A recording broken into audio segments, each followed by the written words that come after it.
आज मैं आपके लिए बहुत ही फनी वीडियो लेके आई हूँ। आप सुने, देखें और एंजॉय करें। Thank you. लड़की हाय, लड़का हेलो। लड़की हाउ आर यू। लड़का आई एम फाइन।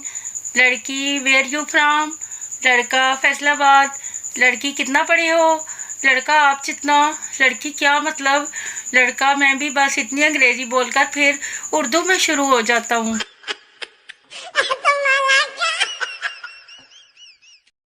लड़का मुझे अपने घर का पता बताओ, मैं तुम्हारे घर आना चाहता हूँ। लड़की जिस घर की छत पर कौवा बोले तुम उसी घर में आ जाना। लड़का अरे कौवा तो किसी भी घर की छत पर बैठकर बोल सकता है। लड़की हाँ तो तुमने भी छितर ही खाने हैं, किसी भी घर से खा लेना।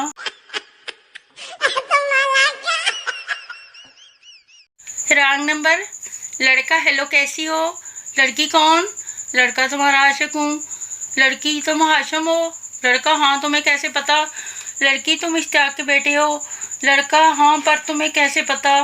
लड़की तुम जलाल के पोते हो। लड़का हाँ हाँ लेकिन तुम्हें ये सब कैसे पता।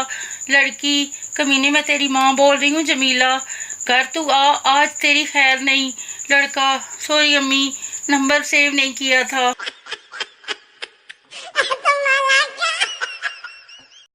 लड़का और लड़की होटल के। लड़का एक बार आई लव यू कह दो। लड़की नहीं। लड़का कह दो ना। लड़की नहीं। लड़का एक बार प्लीज। लड़की नहीं। लड़का वेटर हम दोनों का बिल अलग अलग लाना। लड़की अच्छा ना, आई लव यू।